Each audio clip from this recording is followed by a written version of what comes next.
నమస్తే, నేను మీ జర్నలిస్ట్ నవత. అయోధ్య రామ మందిర ప్రతిష్టకు సంబంధించి ప్రపంచం మొత్తం ఎదురు చూస్తుంది. ఒకవైపు ఏ సాకు చూపించి రామ్లల్లా విగ్రహ ప్రతిష్టను అడ్డుకోవాలి, ఆ సాకుతో హిందువులలో విభజన తీసుకురావాలి అని మరో ప్రయత్నం చేస్తుంది కొంత కుహానా శక్తి. హిందూ ఆలయాలకు సంబంధించి మాత్రమే ఎందుకు వీళ్ళు కాచుకొని కూర్చుంటున్నారు? అసలు రాముడు ఒక పార్టీకి ఆపాదించో ఒక సంస్థకు ఆపాదించో ఎలా చూస్తున్నారు? ఎక్కడి నుంచో సీతమ్మకు కానుకలు వస్తుంటే ఇక్కడి రామయ్యను మీకు మాత్రమే పరిమితం అంటూ ఎందుకు చెప్తున్నారు? అనుకున్నట్టుగా 22వ తారీఖు రామ్లల్లా విగ్రహ ప్రతిష్ఠ జరగాలని ఆకాంక్షిస్తున్న వాళ్ళ మనసులను పదే పదే గాయపెట్టే ప్రయత్నం ఎందుకు చేస్తున్నారు?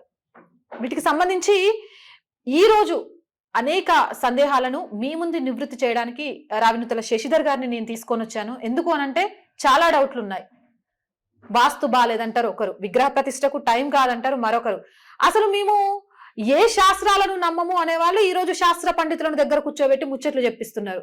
ఇంత కుట్ర రాజకీయ లబ్ధి పొందాలని చూస్తుంది ఎవరు, లేకపోతే రాజకీయమే రాముల వారి చుట్టూ నడపాలని చూస్తుంది ఎవరు అనేది తెలియాలంటే ఇలాంటి వాళ్ళ ద్వారానే. కాబట్టి నమస్తే సార్. జై శ్రీరామ్. ఎలా ఉన్నారు? జై శ్రీరామ్.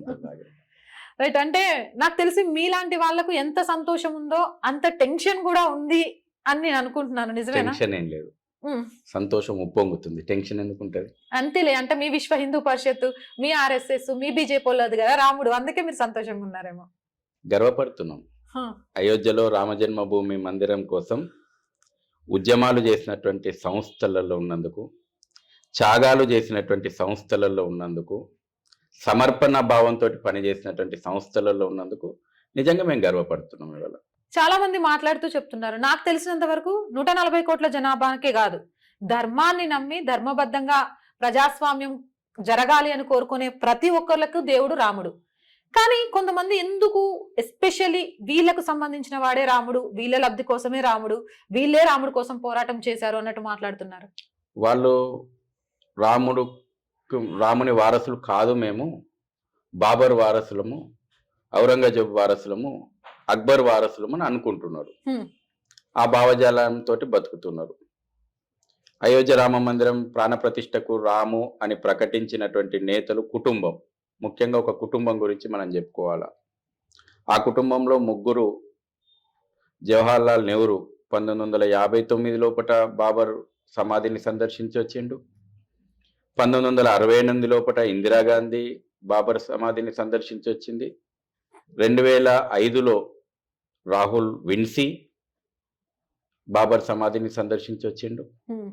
వాళ్లకు రామ మందిరం యొక్క నిర్మాణాన్ని సందర్శించాలనేటువంటి కోరిక లేదు, బహుశా అదృష్టం కూడా లేదు. రాహుల్ గాంధీని రాహుల్ విన్సీ అంటున్నారు. జాగ్రత్త, కేసులు వేయడానికి సిద్ధంగా ఉన్నాం, మాకేదో ఒక కారణం కావాలి. కాదని చెప్పండి. సోనియా ఆంటోనియా మైనో కదా, కాదా? వాళ్ళ సర్టిఫికేట్ పేర్లే కదా చెప్తుంది. నేను వాళ్ళు అరువు తెచ్చుకున్న పేరు గాంధీ. ఓకే. ఇందిరా ఖాన్ అవుతుంది ఫిరోజ్ ఖాన్ చేసుకున్న తర్వాత. ఇందిరా గాంధీ ఎట్లయితుంది? కాబట్టి వాళ్ళు అరువు తెచ్చుకున్న పేరు గాంధీ. అది దేశమంతా తెలుసు. అది దాంట్లో కేసులు ఏముంటాయి? వాళ్ళ చరిత్రనే వాళ్ళ చరిత్రనే చెప్పుకోవడానికి సిగ్గుపడేటోళ్ళు వాళ్ళు. వాళ్ళ వాస్తవిక చరిత్ర చెప్పుకోవడానికి వెనుకంజ ఆడేటోళ్ళు వాళ్ళు. అవును, మీరేమో ఖాన్ అని చెప్తున్నారు. అప్పుడు సోమనాథ్ ఆలయం విషయంలో నెహ్రూ గారు పెద్ద చూపించలేదు. కేసు వేస్తాను చెప్తున్నా. యాక్సిడెంటల్లీ నేను హిందువును, యాక్సిడెంటల్లీ బై బర్త్ నేను హిందువును, బై కల్చర్ నేను ముస్లిం అన్నాడా? బై ఎడ్యుకేషన్ నేను ఇంగ్లీష్ మ్యాన్ అని నెహ్రూ ప్రకటించుకున్నాడు. ఆయన్నే. మరి అలాంటి వారసుడిగా వచ్చిన రాహుల్ గాంధీకి సడన్ గా శివుడి మీద భక్తి ఎందుకు కలిగింది? సంతోషపడదాం ఎక్కడో ఒక దగ్గర భక్తి కలిగినందుకు. వాళ్ళు ప్రతిదాన్ని రాజకీయం చేయాలనేటువంటి ఒక సంకుచితమైనటువంటి ధోరణిలో ఉన్నారు. దేశం మూడంతా ఒక దిక్కుంటే వాళ్ళ మూడు ఒక దిక్కు పోతుంది. దాని ప్రతిఫలం కూడా అనుభవిస్తున్నారు. రామేశ్వరుణ్ణి వేరు చేసి ఎక్కడ చూడగలుగుతాం మనం? అవును. హనుమంతుణ్ణి రాముణ్ణి వేడి చేసి చూడగలుగుతామా? అలా వేడి చేయాలని చూడాలనుకున్నటువంటి వాళ్ళ దాంట్లో కూడా ఎక్కడో ఒక దగ్గర భక్తి అయితే వచ్చింది కదా! మీరన్నారు ఇంతకుముందు. ఇవాళ ప్రాణప్రతిష్ఠ ఉత్సవాల లోపట దీన్ని రాజకీయం చేయాలని అనుకుంటున్నారు గదా! మేమేమనుకుంటున్నామంటే కనీసం ఇంతకాలానికన్నా శాస్త్రాలు చదువుకుంటున్నారు. హ్మ్. పంచాంగాలు చదువుకుంటున్నారు. హ్మ్. కమ్యూనిస్టులు వాస్తుశాస్త్రం చదువుకుంటున్నారు. కాంగ్రెసోళ్ళు పంచాంగం ముహూర్తాలు గురించి తెలుసుకుంటున్నారు. సంతోషం. స్వాగతిద్దాం. మీరు స్వాగతిద్దాం అంటున్నారు. నేనేమో నవ సమాజాన్ని స్థాపించడానికైతే ఓకే. సమాజాన్ని స్థాపించడానికైతే ఓకే. సమాజాన్ని విచ్ఛిన్నం చేయడానికి ఇప్పుడు కొత్తగా వీళ్ళు నేర్చుకొని, తీసుకువచ్చి ఏం లబ్ధి పొందాలని? సమాజం మెచ్యూర్డ్ సమాజం. హ్మ్. ఇవాళ ప్రతి గ్రామము, ప్రతి ఇల్లు రామనామంతోటి మారుమోగిపోతుంది. దేశంలో ఉన్నటువంటి 140 కోట్ల మంది రాముని వారసులుగా ఆనందంతోటి, తన్మయంతోటి ఎప్పుడెప్పుడు 22 జనవరి ప్రాణప్రతిష్ఠ ఈ తరానికి, ఈ జనరేషన్‌కు మాకు అదృష్టం కలిగింది అనేటువంటిది సంతోషంగా వాళ్ళు ఆ మధుర క్షణాల కోసం ఎదురు చూస్తా ఉన్నారు. ప్రజలు విఘ్నులు. హ్మ్. ఇవాళ రాహుల్ గాంధీ గురించి మేము రామజన్మభూమి మందిరంలోకి ఆహ్వానాన్ని పోము అన్నటువంటి సోనియా గాంధీ, మల్లికార్జున ఖర్గేల గురించి ఆలోచన చేసే సమయం కూడా వాళ్ళ దగ్గర లేదు. ఆలోచన చేయడం కూడా వృధా అనుకుంటుడు. స్వయంగా కాంగ్రెస్ నేతలే చాలామంది నెత్తి కొట్టుకుంటున్నారు. వీళ్ళకి మతి భ్రమించిందా ఇట్లా మాట్లాడుతున్నారు. హ్మ్. దేశమంతా ఇవాళ రామనామ జపంతోటి ఉంటే ఇవాళ ఈ రకమైనటువంటి స్టేట్మెంట్లు రావడం చాలామంది కాంగ్రెస్ నేతలే నిరసన వ్యక్తం చేస్తున్నారు. రైట్. అంటే ఇప్పటి వరకు హిందువులను విడగొట్టి ఓటు బ్యాంక్ రాజకీయాలు చేయడానికి కులాలను వాడుకున్నారు అనేది ప్రతి రాజకీయ నాయకుడు ఒప్పుకోవాల్సింది చివరి నిమిషంలో. ఎందుకో 22వ తారీఖు రామలల్ల విగ్రహ ప్రతిష్ఠ రోజే శివాలయానికి వెళ్తున్నారు అని అంటే మఠ పెద్దల్ని కావచ్చు, పీఠాధిపతుల్ని కావచ్చు అడ్డు పెట్టుకొని వైష్ణవం, శైవం అని మళ్ళీ కొత్త విధానం తీసుకొచ్చి మళ్ళీ హిందువుల మధ్య ఏదైనా రచ్చ చేసే ప్రయత్నంకి ఆద్యం పడుతుంది అని అనుకోవచ్చా? రాహుల్ గాంధీ తల కింద తపస్సు చేసిన ఆజ్యం పడదు. హ్మ్. వాళ్ళ తాత ముత్తాతల నుంచి ఆ ప్రయత్నాలు చేయని ప్రయత్నము లేదు. ఆ వంశం నష్టం ఏం జరగదు. బ్రహ్మాండంగా ట్రస్ట్ పిలుపునిచ్చింది. దేవాలయాలలో పూజలు చేయమన్నది. ఆ రోజున సామూహికమైనటువంటి కార్యక్రమాలు చేయమన్నది. బహుశా ఆ మాత్రం పుణ్యమన్న అయోధ్యకు రాకుండా ఎక్కడో ఒక దగ్గర శివాలయానికి పోయి పూజ పాల్గొని ట్రస్ట్ యొక్క పిలుపును రాహుల్ గాంధీ ఆ పిలుపు మేరకే పూజ చేస్తున్నాడని అనుకుందాం. తబ్లికీ జమాతీ లాంటి ఒక ఉగ్రవాద సంస్థలు నిర్వహించే ర్యాలీలలోనో కార్యక్రమాలలోనో ఒక మత విశ్వాసాన్ని చూడగలిగిన వాళ్ళు అయోధ్యలో రాముడు ఉన్నాడు అని ఒప్పుకోలేకపోతున్నారు. కారణం ఏంటి? వాళ్ళ ఎజెండా 22 ప్రాణప్రతిష్ఠ రోజున ఒప్పుకోలేకపోతున్నారు అనేది కాదు. మొదటి నుంచి కూడా హిందూ వ్యతిరేక ఎజెండా కాంగ్రెస్ ఎజెండా. వందే మాతరాన్ని నిషేధించిన రోజు నుంచి వాళ్ళ ఎజెండా అమలవుతుంది.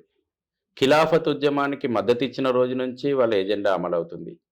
ఈ దేశాన్ని స్వాతంత్రం ముసుగులోపట 3 ముక్కలుగా మతం ఆధారంగా చేసిన రోజు నుంచి వాళ్ళ ఎజెండా అమలవుతుంది. 23 డిసెంబర్ 1949 లోపట జవహర్లాల్ నెహ్రూ ప్రధానిగా ఫైజాబాద్ జిల్లా కలెక్టర్కు అయోధ్య రామజన్మభూమిలో మందిరంలో ఉన్నటువంటి విగ్రహాలను తొలగించమని ఆర్డర్ ఇచ్చినప్పటి నుంచి వాళ్ళ ఎజెండా స్పష్టం. శ్రీమతి ఇందిరాగాంధీ బోగస్ ట్రస్టును సృష్టించి మధుర శ్రీకృష్ణ జన్మభూమిని షహీ ఈద్గా దర్గాకు అప్పగించిన రోజు నుంచి వాళ్ళ ఎజెండా నడుస్తుంది.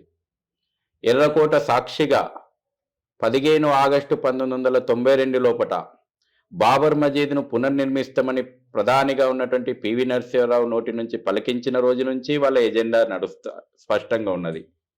తరువాత రామసేతు ధ్వంసానికి పూనుకొని రాముడు లేడు, రామాయణం లేదు, రామాయణం అభూత కల్పన అని సాక్షాత్తు కేంద్ర ప్రభుత్వం సుప్రీంకోర్టుకు అఫిడవిట్ ఇచ్చిన రోజు నుంచి వాళ్ళ ఎజెండా చాలా స్పష్టం.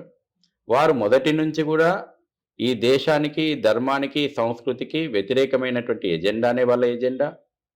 వాళ్ళ ఎజెండా మైనార్టీ అపీజ్మెంటే వాళ్ళ ఎజెండా. వాళ్ళకు దేశం కంటే కుటుంబం ముఖ్యము. వాళ్ళకు భారత్ అంటే నచ్చదు. భారత్ అంటే రాముడు గుర్తొస్తాడు, కృష్ణుడు గుర్తొస్తాడు, యుగ యుగాల చరిత్ర గుర్తొస్తుంది. వాళ్ళకి ఈ దేశం ఇండియా అనే పిలువబడాలి. ఇండియా అంటే గాంధీ కుటుంబం, నెహ్రూ కుటుంబమే అనాలా. మొత్తం ఈ దేశానికి స్వాతంత్రం తీసుకొచ్చిందంటే ఒకటే కుటుంబం నుంచి, ఈ దేశాన్ని పరిపాలించడానికి అర్హత ఉందంటే ఆ కుటుంబానికే అర్హత ఉన్నటువంటి భ్రమలలో బతుకుతున్నారు వాళ్ళు. కాబట్టి అవన్నీ కూడా ప్రజలు గమనించిండ్రు. గమనించిన తర్వాతనే రామ భక్తులను ఎక్కడ పెట్టాలనో అక్కడ పెట్టిర్రు. ఈ రోజున కరసేవకులో పాల్గొన్నటువంటి వాళ్ళను, రాముడే నాకు ఆదర్శం అన్నటువంటి వాళ్ళను, రామరాజ్యమే మాకు ఆదర్శం అన్నటువంటి వాళ్ళను ఎక్కడ పెట్టాలనో అక్కడ పెట్టిండ్రు. రాముడు లేడు, రాముని అస్తిత్వము లేదన్నటువంటి వాళ్ళ అస్తిత్వాన్ని లేకుండా చేసిండ్రు. ఇందాక మీరు మాట్లాడినప్పుడు నిజంగా ఆ సందర్భంలో కేకే నాయర్ గారు ఆయన చేసిందైతే నేను తెలుసుకున్నాక చాలా గ్రేట్ అనిపించింది. అంటే ఒక ప్రధాన మంత్రికి ఎగెనిస్ట్ గా పోరాటం చేసి నేను పూజలు చేపిస్తాను, ఆయన పదవి పోతే ఆయనే వాదించుకొని మరి మళ్ళీ అక్కడే పోస్టింగ్ తెచ్చుకున్నారు అని అంటే నిజంగా అంటే ఇంత జరుగుతున్నా కూడా ఈరోజు మేము శివుడికి పూజ చేయడం వల్ల లేకపోతే మాకు మేముగా చెప్పుకోవడం వల్ల మేము హిందుత్వవాదులం అనేది నమ్ముతారు, హిందుత్వాన్ని చీల్చేయొచ్చు అనే ఆలోచన అసలు బీజేపీ జనాల నుంచి, ముఖ్యంగా మీరన్న కమ్యూనిస్ట్ కాంగ్రెస్ నుంచి వచ్చే ప్రశ్న ఏంటి అని అంటే, కావాలనే పార్లమెంట్ లోక్సభ ఎన్నికలకు ముందు రామ్లల్లా విగ్రహ ప్రతిష్ఠ చేస్తున్నారు, అది చూయించుకొని మోదీ పేరు ద్వారా ఓట్లు పడేయాలి అన్నది వాళ్ళ స్వార్థం అని వాళ్ళకేం చెప్తారు? వాళ్ళు ఏం చెప్తారు? వాళ్ళ ఎజెండాలో పెట్టమనండి. వాళ్ళ స్వామీజీల గురించి ప్రేమగా మాట్లాడుతున్నారు. 7 నవంబర్ 1966 లోపట ఢిల్లీలో గోహత్యను నిషేధించాలని ధర్నా చేస్తుంటే స్వామీజీల మీద కాల్పులు జరిపించి ఇందిరాగాంధీ ప్రభుత్వం వందలాది మంది స్వామీజీలను బలి తీసుకున్నటువంటి చరిత్ర ఆ కుటుంబానికి ఉంది. పాల్ఘర్లో స్వామీజీల హత్య, ఇండి గఠబంధన్, నిన్నగాక మొన్న వెస్ట్ బెంగాల్ లోపల స్వామీజీల మీద దాడులు, ఇట్లా చెప్పుకుంటూ పోతే మీరు అడిగినటువంటి ప్రశ్నకు వస్తా నేను. స్వామీజీలో 1984 లోపల ధర్మ సంసద్ పిలుపునిచ్చింది, అయోధ్య, మధుర, కాశీ సగౌరవంగా హిందువులకు అప్పజెప్పమని. వాళ్ళని ఎజెండాలో పెట్టమనండి. భారతీయ జనతా పార్టీ విషయానికి వస్తే, భారతీయ జనతా పార్టీ పురుడు పోసుకున్నప్పటి నుంచి, అంతకుముందు జనసంఘ్ ఉన్నప్పటి నుంచి, అయోధ్య పునర్నిర్మాణం అనేటువంటిది సాధు సంతుల యొక్క తీర్మానం తర్వాత ప్రజలు చేసినటువంటి ఉద్యమానికి, శ్రీరామ జన్మభూమి ఉద్యమం లోపట బీజేపీ లీడ్ చేసిన ఉద్యమం రాజకీయంగా మనకు కనబడ్డప్పటికీ సాధు సంతులు, ఈ దేశంలో ఉన్నటువంటి జనము, విశ్వ హిందూ పరిషత్తు చేసినటువంటి ఉద్యమానికి ఒక రాజకీయ పార్టీగా ముందుండి మద్దతు ఇచ్చింది. వీళ్ళని ఎవరు మద్దతు ఇవ్వద్దన్నారు? వీళ్ళని ఎవరు ఆ ఉద్యమంలో పాల్గొవద్దన్నారు? ఈ రోజుకు రామమందిర నిర్మాణం లోపల రండి అని అంటే రామని ఎందుకని అంటున్నారు? సహజంగా ఏ రాజకీయ పార్టీ అయితే రాముని మందిరం నిర్మిస్తారో ప్రజాస్వామ్యంలో కదా ప్రజలు ఓట్లేసింది. రాముడే లేనన్నటువంటి మీకు కదా ప్రజలు బుద్ధి చెప్పింది. అయినా మీకు బుద్ధి వస్తలేదు, అయినా మీకు జ్ఞానోదయం అయితలేదు. దానికి మూల్యం ప్రజాస్వామ్యంలో ప్రజలే ఇస్తున్నారు కదా తీర్పు. కాబట్టి రేపు రాబోయే రోజుల్లో ఇప్పుడు మనం మొన్న చూసినాం సింగోల్ రాజధర్మాన్ని పార్లమెంటు లోపల ప్రతిష్టాపన చేస్తే ఈ దేశ కల్చర్ అది. ఈ దేశంలో ఎప్పుడు కూడా రాజు కంటే ధర్మం ప్రధానమైనటువంటిది. రాముడు కూడా ధర్మానికి లోబడే పరిపాలన చేసిండు, ధర్మం చెప్పినట్టే నడుచుకున్నాడు. అందుకే ఇవాళ ఆయన దేవుడు అయిండు. నడయాడినటువంటి ఒక మనిషిని ఇవాళ రాముని దేవునిగా ఈ సమాజం ఎందుకు పూజిస్తుంది? ధర్మానికి కంకణబద్ధుడైనాడు. పార్లమెంటులో మన ఇండియన్ కల్చర్, మన భారతీయ సంస్కృతి ప్రతిబింబించేలాగా సింగోల్ దండం పెడితే పార్లమెంటును బైకాట్ చేసిండ్రు. 5 ఆగస్టు 2020 నాడు భూమి పూజ రోజున దేశమంతా ఉత్సవాలు చేసుకుంటుంటే కాంగ్రెస్ నేతలు నల్లబట్టలు వేసుకొని నిరసన చెప్పిండ్రు. పార్లమెంటు పైన 3 సింహాలు, ఇంతకాలం వీళ్ళు పిల్లులకు పులి వేషాలు వేసి చూపెట్టిర్రు. 3 సింహాలు, గర్జించే సింహాలు ఉంటే పులులు గర్జిస్తున్నాయి, పులులలో ఉగ్రరూపం కనబడుతుంది. పులులు గర్జించకుంటే మూతి మూసుకొని కూర్చుంటాయా? సారానాథ్లో పోతే అశోక స్తూపం, ఒరిజినల్ స్తూపం ఎట్లుందో తెలుస్తుంది. ఇంతకాలం మన భారతీయ చిహ్నానికి కూడా మీరు మూతి ముడిచినటువంటి పౌరుషం లేని సింహాలను చూపెట్టారు కదా. ఇవాళ ఈ జాతి పౌరుషం ఏందో కనబడుతుంది. ఇవాళ జాతి పౌరుషం నిజమైన పౌరుషం ఏందో ఇవాళ నిజమైనటువంటి అశోక స్తూపం ఏందో ఆ మూడు సింహం నా గర్జన ఏందో మనం చూపెట్టినాం.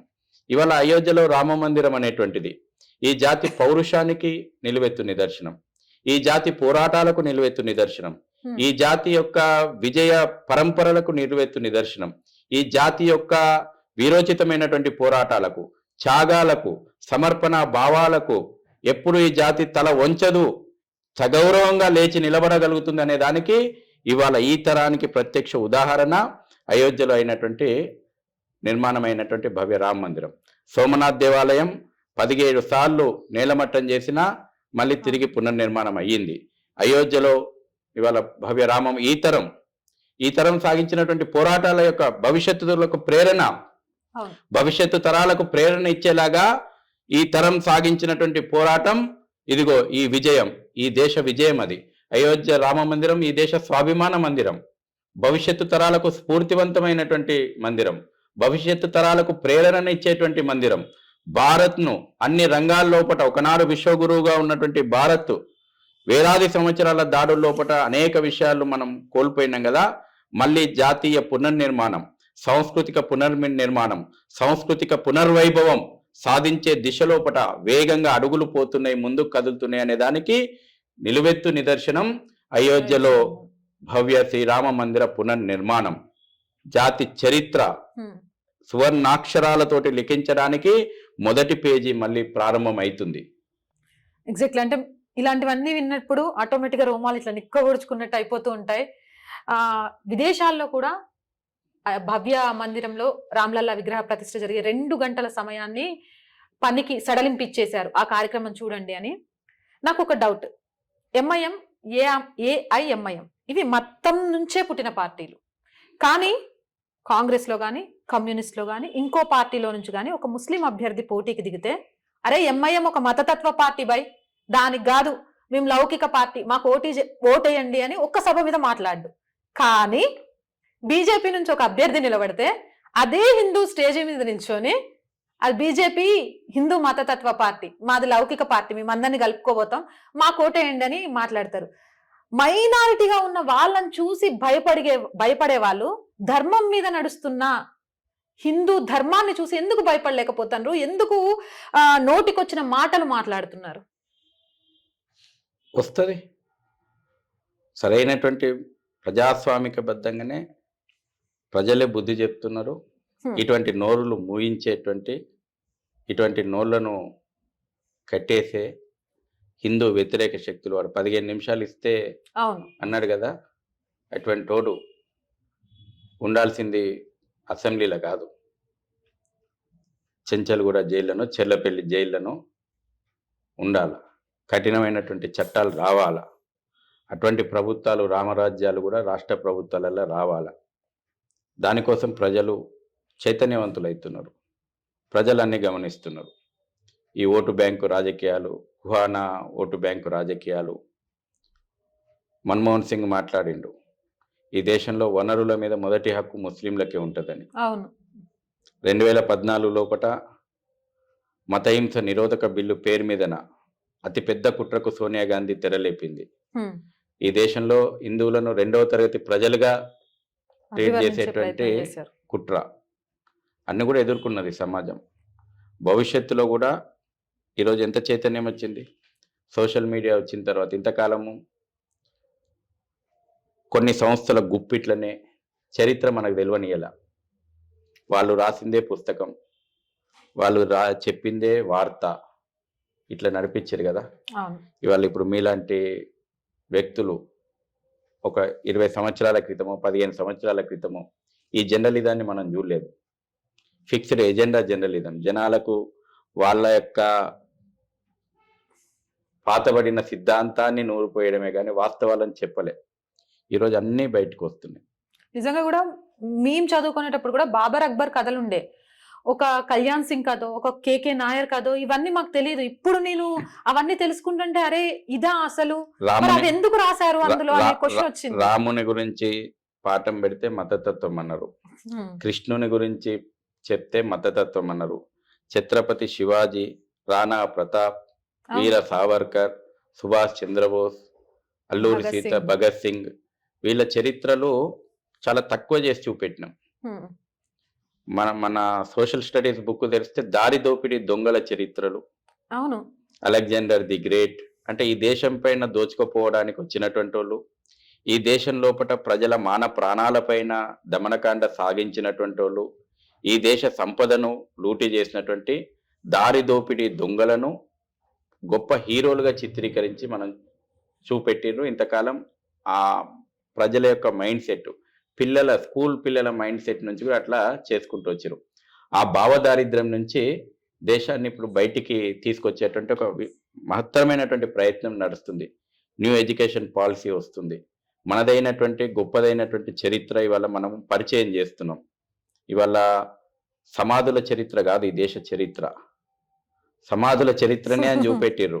రిపబ్లిక్ డే సాక్షిగా మీరు చూడండి, దేశానికి స్వాతంత్రం వచ్చినప్పటి నుంచి 2014 వరకు రిపబ్లిక్ డే పీరియడ్లలో ఏం శకటాలు ప్రదర్శన చేసినాయి ఈ ప్రభుత్వాలు. 2014 నుంచి ఇప్పటివరకు. రేపు రిపబ్లిక్ డే పీరియడ్ వరకు ఎలాంటి మన సంస్కృతిని పరిచయం చేస్తున్నాయి ఈ ప్రభుత్వాలు. సమాధుల చరిత్ర, దారి దోపిడీదారుల యొక్క వీరోచిత పోరాటాలను గతంలో ఈ కుహానా సెక్యులర్ ప్రభుత్వాలు పరిచయం చేసినాయి. ఈ రోజున మన సంస్కృతి ఏంది, ఒక ఛత్రపతి శివాజీ శకటం ప్రదర్శన జరుగుతుంది. గతంలో టిప్పు సుల్తాన్ అవును. శకటం. ఇక్కడ హిందువుల పైన ఊచకోత కోసినటువంటి ఒక నరరూప రాక్షసుడు.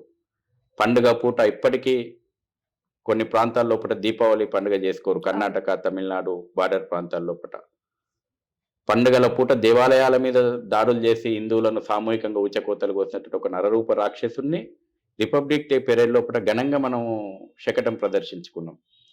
అటువంటి చరిత్ర, నీచ చరిత్ర ఇంతకాలం పరిపాలించినటువంటి కాంగ్రెస్ పార్టీది. ఈ రోజున మనదైనటువంటి ఒక ఘనమైనటువంటి చరిత్రకు మనం వారసులమని సగౌరవంగా మనం ప్రదర్శించుకుంటున్నాం. కాబట్టి ఒక్కొక్క మార్పు, ఒక్కొక్క అడుగు ముందుకు పోతోంది. నేను అందుకే ఇంతకుముందు అన్నా, అయోధ్య రామ మందిరం పునర్నిర్మాణం దగ్గర నుంచి ఒక కొత్త అధ్యాయం ప్రారంభమవుతుంది. మొదటి పేజీ 22 జనవరి 2024. 2024 లోపల మొదటి పేజీ నుంచి ఆ యొక్క కొత్త నూతన అధ్యాయం ప్రారంభం కాబోతుంది. ఈ తరం, మన తరం సజీవ సాక్షుల మా యొక్క మారబోయే చరిత్రకు. వెయిట్ చేస్తున్నాం నిజంగా వింటుంటే. అంటే చరిత్ర తెలుసుకుంటే మాకు చరమగీతం పాడతారు అనే భయంతోనే చరిత్రను కప్పేసే ప్రయత్నం ఒకే చేశారా? కుటుంబం ఈ దేశం లోపట, రోడ్లకు అదే కుటుంబం పేరు, ఎయిర్పోర్ట్ కడితే అదే కుటుంబం పేరు, బస్ టెర్మినల్ అయితే అదే కుటుంబం పేరు, రైల్వే స్టేషన్లకు అదే కుటుంబం పేరు, ఈ దేశంలో ఎన్ని ప్రాజెక్టులు, ఒక నౌకాశ్రయం కడితే అదే పేరు, ఒక్క పబ్లిక్ టాయిలెట్లకు పెట్టలే వాళ్ళ పేర్లు. రైట్. శశిధర్ గారు, ఇంకో విషయం, ఒక అన్యమతాలకు సంబంధించిన రాజకీయ నాయకుడే కావచ్చు, లేదా మత ప్రబోధకులే కావచ్చు, ఇంకొకళ్ళు ఏదైనా కానివ్వండి, వాళ్ళు వాళ్ళ గ్రంథాలు, వాళ్ళకు ఉన్నటువంటి మత పుస్తకాలకు సంబంధించి కానీ, వాళ్ళ మతం గురించి కానీ ఒక్క మాట మాట్లాడాలంటే భయపడతారు కదా. మరి హిందువుల్లో మాత్రం ప్రతి ఒక్కరు పనిగట్టుకొని కూర్చొని ప్రతి దాని మీద విమర్శ చేసి హీరో అయిపోవాలని చూస్తుంటారు. ఎందుకు? ఒకటి, మనది ఫ్లెక్సిబుల్ సొసైటీ. నిజంగా దీనికి కూడా మనం గర్వపడాలి. విమర్శను ఎప్పుడు కూడా మనం స్వాగతిస్తాం. మనది ప్రవహించే గంగ, అందుకే నిత్య నూతనంగా ఉంటుంది. ఇప్పుడు కాదు, కనాదుడు అనేటువంటి మహర్షి ఒక ఆయన ఉన్నాడు, విమర్శకుడు. అంటే నాస్తికవాదానికి కూడా మహర్షి స్థానం ఇచ్చి పూజించినటువంటి గొప్పదైనటువంటి కల్చర్ ఇది. కాబట్టి ఎంతైతే విమర్శలు వస్తే అంత దీంట్లో ఉన్న గొప్పతనం అంత ఎక్కువ చర్చ జరుగుతుంది. కాబట్టి విమర్శించేటువంటి వాళ్ళు భావ ప్రకటన హక్కు మీద పరిధి దాటి విమర్శిస్తారు కదా, దీన్ని అడ్డుకట్ట వేయాల్సిన అవసరం ఉంది. తప్పకుండా ఈ దేశంలో ఈ సంస్కృతి ఎప్పుడైనా విమర్శను సద్విమర్శగానే స్వీకరించింది. దాని దగ్గర ఒకటి కాదు, మీ ఒక్క ప్రశ్నకు మా దగ్గర 100 సమాధానాలు ఉన్నాయి. కానీ మనోభావాలు గాయపరిచేలాగా అదుపు తప్పి భావ ప్రకటన స్వేచ్ఛ పేరు మీదన ఈ దేశానికి వ్యతిరేకంగా మాట్లాడవచ్చు, భారత్ తేరే తుకుడే తుకుడే అనవచ్చు, తర్వాత ఫ్రీడమ్ ఆఫ్ స్పీచ్ పేరు మీదన రాముని పైన ఇంకా హిందూ దేవీ దేవతల పైన ఇష్టం వచ్చినట్టు మనోభావాలు విశ్వాసాలు గాయపరిచేటట్టు మాట్లాడేటువంటి ఉన్నాయి కదా, వీటిని అరికట్టాల్సినటువంటి అవసరం ఉంది. దానికోసం కఠినమైనటువంటి చట్టాలు అవసరం ఉన్నాయి. ఇది కూడా ఈ రోజున ప్రభుత్వాల దృష్టికి మేము తీసుకొచ్చినాం. కఠినమైనటువంటి చట్టాలు అవసరం ఉన్నాయి.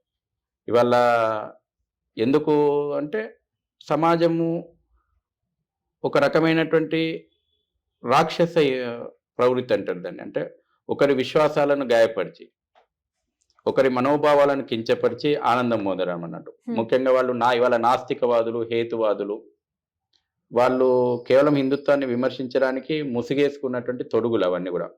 వాళ్ళ ఎజెండా అంతా కూడా విదేశాల నుంచి ఆపరేట్ అవుతుంది వాళ్ళకి. కొన్నిసార్లు చాలా బాధగా అనిపిస్తూ ఉంటది.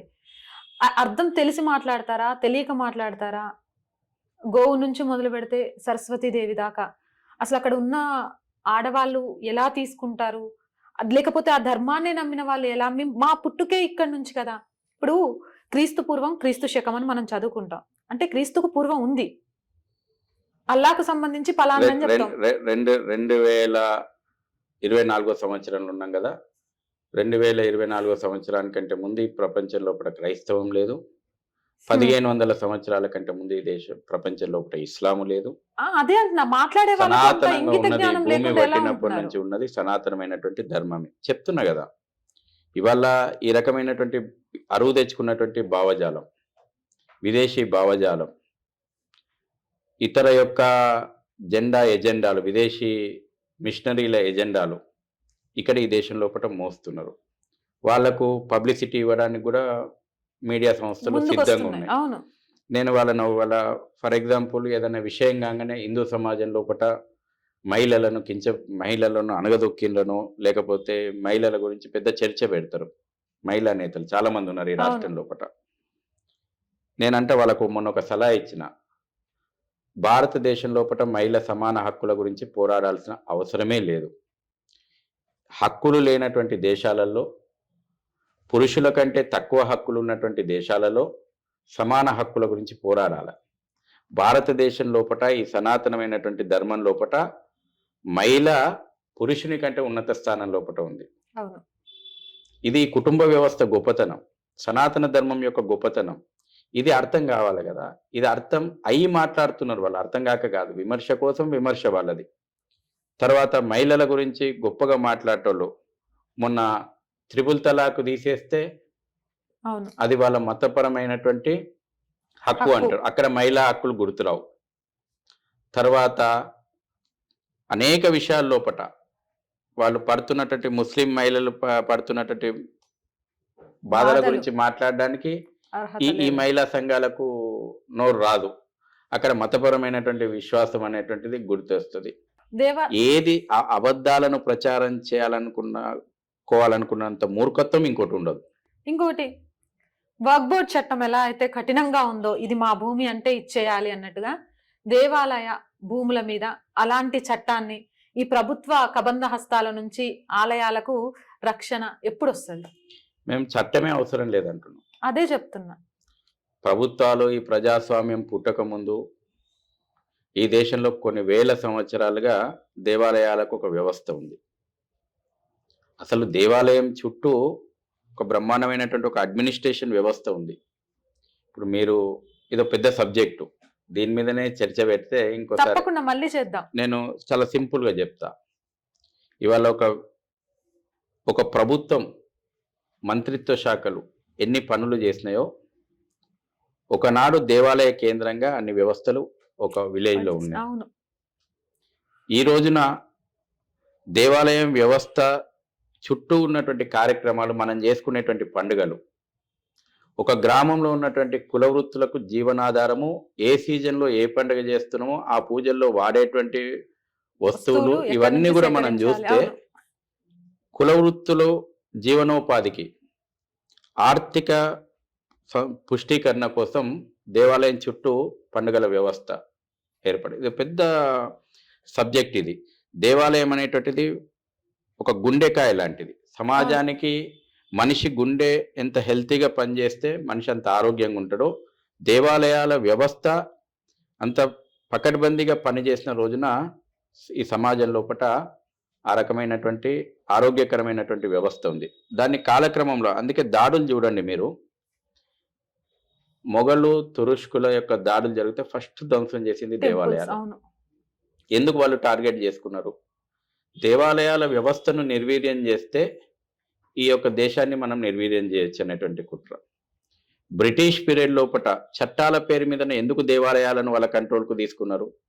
వాళ్ళకి అర్థం కాల ఈ వ్యవస్థ ఎట్లా రన్ అవుతుంది, ఈ వ్యవస్థ ఎందుకు ఇంత బలిష్టంగా ఉంది, ఈ వ్యవస్థ యొక్క మూలాలేంది, దీని బలం ఏంటంటే దేవాలయాల వ్యవస్థ. బ్రిటిష్ వాళ్ళని ఎల్లగొట్టగలిగిన మనం బ్రిటిష్ చట్టాల నుంచి ఎందుకు బయటపడలేకపోతున్నాం? చెప్తున్నా కదా, కుటుంబ పాలన ఇంతకాలం నడిచింది. హ్మ్. ఒక రకమైనటువంటి రాజరిక పరిపాలనే కదా మొన్నటి వరకు కాంగ్రెస్ అనేటువంటి ఒక ముసిగేసుకొని నడిచింది. హ్మ్. మొఘలులు పోయినరు, బ్రిటిషర్లు పోయినరు, ఆ రాజవంశాలు పోయినాయి, స్వాతంత్రం అనేటువంటి వచ్చింది అని చెప్పుకొని ఇంకో కుటుంబం చేతిలోపటికి కుహానా సెక్యులర్ ముసిగేసుకొని మళ్ళీ అవే ఎజెండా రన్ అయింది. నేను బల్లగుద్ది చెప్తున్నా, ఈ దేశ సంస్కృతికి, ఈ దేశం యొక్క ఔన్నత్యానికి మొఘలులు ఎంత నష్టం చేసిండ్రో, బ్రిటిషర్లు ఎంత నష్టం చేసిండ్రో అంతకు 100 రెట్లు నెహ్రూ గాంధీ కుటుంబం చేసింది. రైట్. ఫైనల్గా మొత్తానికి రామరాజ్యాన్ని తెచ్చేసుకున్నాం. రామ్ లల్లా విగ్రహ ప్రతిష్ఠ జరిగిపోతుంది. ఇప్పుడు కృష్ణుడి మాయ కావాలి, ద్వారకలో ఆ మాయ ఎప్పుడు జరగబోతోంది అని యావత్ ప్రపంచం మళ్ళీ ఎదురుచూపులు మొదలుపెట్టింది. దానికోసం పోరాటం ఏ విధంగా ఉండబోతోంది? న్యాయ పోరాటం జరుగుతుంది. సత్యమేవ జయతే, యతో ధర్మ తతో జయ.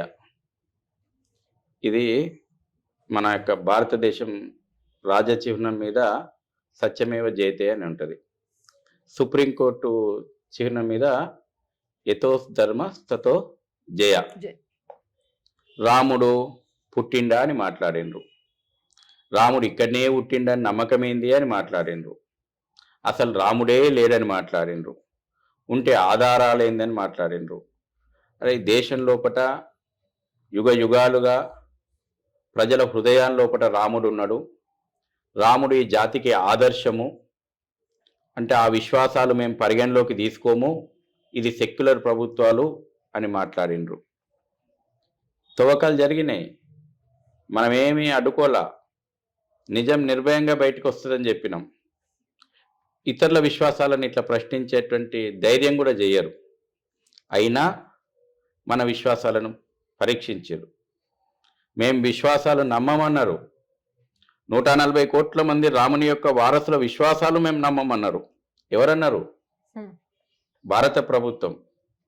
రాముడు పుట్టిన భూమి మీద, రాముడు తిరిగిన భూమి మీద ఆయనదే ఈ రాజ్యం అయి ఉంటే, అయినా కానీ రాముడు అక్కడనే పుట్టిండనేది నమ్మమన్నారు. బాబర్ నామాలో రాసున్నది అది రామ జన్మభూమి అని. ఎవడైతే కూలగొట్టిండో వాడు అక్కడ దాంట్లో రాసి పెట్టిండు అది జన్మస్థానని. అక్బర్ నామాలో రాసున్నది, ఔరంగజేబ్ నామాలో రాసున్నది, బ్రిటిష్ కాలం లోపట అనేక దస్తావేజుల లోపట రామ జన్మభూమి ప్రస్తావన ఉన్నది. అయినా ఈ కుహానా సెక్యులర్ ప్రభుత్వాలు మేము నమ్మమన్నారు. పరీక్షలు పెడతామన్నారు, శీల పరీక్షలు పెడతామన్నారు, పెట్టండి అని చెప్పినాం. ఆర్కియాలజీ సర్వే రిపోర్టులు తవ్వకాలు చేసిండ్రు, అయినా సత్యం బయటకు వస్తుందని ఈ జాతి ఎదురు చూసింది. జర్మనీ నుంచి రాడార్ ఢిల్లీ తీసుకొచ్చిర్రు, పరీక్షలు చేసిర్రు, సత్యం బయటకు వస్తుంది కదా అని ఎదురు చూసినాం. తాళపత్ర గ్రంథాలు పరిశీలించిర్రు, తులసీదాస్ రామాయణాన్ని పరిశీలించిర్రు, అనేక విషయాలు పరిశీలించిన తర్వాత 9 నవంబర్ 2019 లోపట ఈ దేశంలో ఉన్నటువంటి సుప్రీంకోర్టు రాజ్యాంగ ధర్మాసనం చాలా స్పష్టంగా చెప్పింది, మేము విశ్వాసాలను మాత్రమే కాదు సాక్ష్యాధారాలు ఆధారాలతోటి తీర్పిస్తున్నామని చెప్పింది. అవే ఆధారాలు మధుర కోర్టులో ఒక్కొక్కటి నమోదవుతున్నాయి. శ్రీకృష్ణ జన్మభూమి విషయం లోపట ఒక్కొక్క ఆధారము నమోదవుతుంది. కాశీ జ్ఞానవాపి విషయం లోపట ఒక్కొక్క ఆధారము నమోదవుతుంది. ఎందుకు వీళ్ళకి భయం వచ్చింది? ఎందుకు ఇవాళ సర్వేను అడ్డుకోవాలని రాత్రికి రాత్రి కోర్టు తలుపులు జరుపుతున్నారు? ఏం నిజాలు బయటికి వస్తాయని వాళ్ళ భయము. జ్ఞానవాపిలో ఉన్నది కాశీ విశ్వనాథుడు అన్నటువంటిది వాస్తవము. మధురలో శ్రీకృష్ణుడు పుట్టినటువంటి జన్మభూమి కళ్ళ ముందర వాస్తవము. వాస్తవానికి దీనికి పరీక్షలు అవసరం లేదు, ఆర్కియాలజీ సర్వే ఆఫ్ రిపోర్టులు అవసరం లేదు. రాడార్ పరీక్షలు అవసరం లేదు. కళ్ళ ముందర పునాదులు ఎవరివో కనబడతాయి. పైన అహంకారపూరితమైనటువంటి కట్టడాలు కట్టుకొని ఇవి మావి అని క్లెయిమ్ చేసుకుంటున్నారు. పునాదులు కళ్ళ ముందర కనబడతాయి. కళ్ళ ముందర ఇవాళ మనకు ఆ యొక్క వాస్తవాలు కనబడతా ఉంటాయి, నమోదవుతున్నాయి. చట్ట ప్రకారం ఉద్యమాలు చేయాల్సిన అవసరం రాకపోవచ్చు. ఎందుకంటే ఇంతకాలం ఈ ప్రభుత్వాలు కోర్టులకు సరైనటువంటి సాక్ష్యాలు ఇవ్వలేదు. కోర్టుల ముందర సరైనటువంటి ప్రస్తావన తీసుకురాలేదు. అయోధ్య కేసు అదే అయింది కదా. అవును, రాముడు మనందరి ఆరాధ్య రాముడు, మన హృదయంలో నెలకొన్న రాముడు తన యొక్క జన్మభూమి లోపట తను పుట్టినటువంటి జన్మభూమి లోపట తనకింత నిలువ నీడ కోసం 134 సంవత్సరాలు న్యాయ పోరాటం చేసిండు. 1885 నుంచి 2019 వరకు మన రాముడు 134 సంవత్సరాలు కోర్టులలో తన జన్మభూమి నుంచి పోరాడిండు. ఎంత దురదృష్టం. 1992 డిసెంబర్ 6 నుంచి 5 ఆగస్టు 2020 వరకు మన రాముడు టెంట్ కింద ఉన్నాడు. 28 సంవత్సరాలు గుడారంలో ఉన్నాడు. ఎండకెండిండు, వానకు తడిచిండు. రాముడే లేడన్నటువంటి వ్యక్తుల చేతుల్లోపల ప్రభుత్వాలు ఉండడం కారణంగా నా రాముడు ఎండకెండిండు, వానకు తడిచిండు. ఈ రోజున రామభక్తులు త్యాగాలు, బలిదానాలు, సమర్పణ, దేశ ప్రజల ఆకాంక్ష, దేశ ప్రజల పూజలు, వాస్తవాలు ఇవాళ కోర్టుల ముందు అన్ని వచ్చిన తర్వాత ఇవాళ నా రామునికి భవ్య రామ మందిరం 22 నాడు మనందరం చూడబోతున్నాం. మన రాముడు భవ్యమైనటువంటి రామ మందిరం లోపల ప్రాణ ప్రతిష్ఠ కాబోతున్నాడు. ఈ విషయంలో నేను కూడా నిన్ననే తెలుసుకున్నా. మోదీ ప్రభుత్వం యొక్క గొప్పతనం ఏంటంటే 10 లక్షలకు పైగా కాగితాలు అరబిక్ లో, పార్షియన్ లో, వేరు లాంగ్వేజెస్ లో ఉండేవట. అవన్నీ హిందీలోకి కన్వర్ట్ చేసి కోర్టుకు 6 months టైం ఇచ్చిందట గడువు. దానికోసం యూపీ ప్రభుత్వంతో కూర్చొని క్రియేట్ చేసి సాక్ష్యాలను, ఎంత దౌర్భాగ్యం అంటే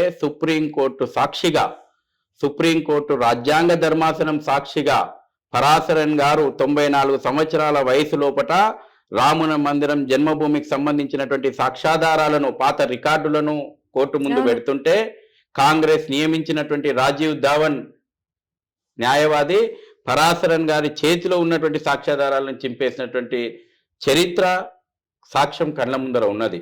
కపిల్ సిబాల్ లాంటి న్యాయశాఖ మంత్రిగా పనిచేసినటువంటి వ్యక్తి నేను బతికుండంగా ఎట్లా రామ మందిరం అవుతుందో చూస్తా అని మాట్లాడినటువంటి ప్రకటనలు ఈ దేశం చూసింది. ఇంత నీచమైనటువంటి కార్యక్రమాలకు కాంగ్రెస్ పార్టీ, నెహ్రూ గాంధీ కుటుంబం పాల్పడ్డది. ఇవన్నీ దేశం చూసింది.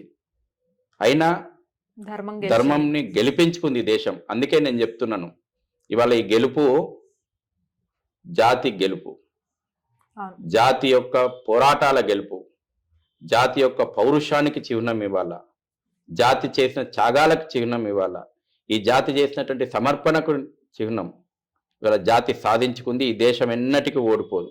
ఈ చరిత్ర లోపట, ప్రపంచం లోపట అనేక సంస్కృతులు పుట్టినాయి, కాలగర్భంలో కలిసినాయి. ఇవాళ ప్రపంచ విశ్వ విజేతలుగా విర్రవీగిన గ్రీకు సంస్కృతి వల్ల మ్యూజియాలలో ఉన్నది. మెసపటోనియా సంస్కృతి లేదు, కాలగర్భంలో కలిసిపోయింది. ఈజిప్టు సంస్కృతి అంటే వాళ్ళ పిరమిడ్లు కనబడతాయి, అంతకు మించేం లేవు. కానీ యుగాలుగా ఈ సనాతనమైనటువంటి ధర్మం అన్ని కాలానుగుణంగా అన్ని పరీక్షలకు ఎదురీదింది, నిలబడింది, సగౌరవంగా తలెత్తుకొని నిలబడగలిగింది. ఇది ఈ దేశ చరిత్ర. ఇది హిందూ సనాతనం యొక్క ధర్మం చరిత్ర. ఇవాళ గర్వపడాలి మనందరం కూడా. ఇవాళ ఒక హిందువుగా నా ఘనమైనటువంటి చరిత్రకు నేను గర్వపడుతున్నా. అదిగో నిలువెత్తు లేచి నిలబడినటువంటి మళ్ళీ పునర్నిర్మాణమైనటువంటి రామ మందిరం నాకు ఈరోజు ప్రేరణ, నా భవిష్యత్తు తరాలకు ప్రేరణ. గోల్కొండ ఆడపడుచు ఇంటర్వ్యూలో నేను ఒక విషయం చెప్పదలుచుకున్నా. గోల్కొండ కోట నీడలో మనం ఇంటర్వ్యూ చేస్తున్నాం. భక్త రామదాసు ఇక్కడే రామయ్యకు గురించి చెరసాల జీవితం అనుభవించిండు, అనేక సంకీర్తనలు చేసిండు. దీన్ని మ్యూజియంగా మార్చాలి, భక్త రామదాసు పేరు పెట్టాలి, అక్కడ మ్యూజియంగా మార్చాలా, మన యొక్క రాముని యొక్క వైభవాన్ని చాటేలాగా సాంస్కృతిక కార్యక్రమాలు జరగాలి. గోల్కొండ కిలా మీద భక్త రామదాసు కిలా పేరు పెట్టాలని కూడా నేను సూచిస్తున్నా ప్రభుత్వానికి. అదేవిధంగా కేంద్ర ప్రభుత్వం ఆల్రెడీ సెలవు దినంగా ప్రకటించింది 22వ తేదీ. మొత్తం దేశం కుటుంబాలతో సహా చూడడానికి ఉవ్విళ్ళూడుతా ఉన్నారు. అందరి లోపల ఆ రకమైనటువంటి ఒక భావజాలము, ఆ రకమైనటువంటి ఒక అందరం కలిసి చూడాలనేటువంటి ప్రజల యొక్క విశ్వాసాలను ప్రభుత్వాలు పరిగణలోకి తీసుకొని 2 తెలుగు రాష్ట్ర ప్రభుత్వాలు, తెలంగాణ ప్రభుత్వం, ఆంధ్రప్రదేశ్ ప్రభుత్వం, స్వయంగా రాముడు నడయాడినటువంటి ప్రాంతం గోల్కొండ, ఇక్కడికి కూడా రాముడు వచ్చిపోయిండు. భద్రాచలంలో రాముడు నడయాడినటువంటి ప్రాంతం. కాబట్టి సెలవు దినంగా ప్రకటించాలి. సెలవు దినంగా ప్రకటించి ప్రజలందరినీ కూడా ఆ రకంగా సామూహిక కార్యక్రమాల్లో పాల్గొనేటువంటి అవకాశం కల్పించాలి. దేవాదాయ ధర్మాదాయ శాఖ పరిధిలో ఉన్నటువంటి అన్ని దేవాలయాలలో ప్రత్యేకమైనటువంటి కార్యక్రమాలు చేయాలి. సాంస్కృతిక శాఖ నుంచి ప్రత్యేకమైనటువంటి సాంస్కృతిక కార్యక్రమాలు ఆ రోజు 22వ తేదీ ఒక పండుగ వాతావరణంలో ప్రభుత్వం నిర్వహించాలి. దీపోత్సవం గురించి మనం పిలుపునిచ్చినాం. ప్రతి ఇంట్లో కనీసం 5 దీపాలు వెలిగించమని మనం పిలుపునిచ్చినాం. అన్ని ప్రభుత్వ సచివాలయము, సెక్రటరియట్, అసెంబ్లీ దగ్గర నుంచి మొదలు పెడితే అన్ని ప్రభుత్వ సంస్థల యొక్క కార్యాలయాల మీద కూడా ఎట్లయితే మనం ఫౌండేషన్ డేనో లేకపోతే ఫార్మేషన్ డేనో ఉత్సవాలు చేసుకున్నామో ఆ విధంగా సుందరంగా దీపోత్సవాన్ని అలంకరించి ప్రభుత్వం కూడా రామరాజ్యం రామరాజ్యం రామరాజ్యం అని మనం ఆదర్శంగా చెప్పుకుంటాం. కాబట్టి ఆ రాముడు మళ్ళీ 500 సంవత్సరాల తర్వాత ప్రాణప్రతిష్ఠ అవుతున్న శుభవేళ జాతి మొత్తం పండుగ చేసుకోవాలి. ప్రభుత్వాలు, తెలుగు రాష్ట్ర ప్రభుత్వాలు కూడా ఆ కార్యక్రమంలో ముందుండాలని మనం ఆశిద్దాం. థ్యాంక్ యూ శశిధర్ గారు. పిలవగానే మీ టైం ఇచ్చి చాలా విషయాలు చేశారు. జై శ్రీరామ్. మొత్తానికి ఏదేమైనా నేను ఒక విషయం చెప్తాను. బీజేపీ ప్రభుత్వమా, ఆర్ఎస్ఎస్, విశ్వ హిందూ పరిషత్, ఈరోజు రామ్లల్లా విగ్రహ ప్రతిష్ట రాముడు జన్మించిన చోట రావడానికి అడుగులు ముందుకేశారు. ఇప్పుడు ఉడతలుగా మనందరం సాయం చేయాల్సిన అవసరం వచ్చింది.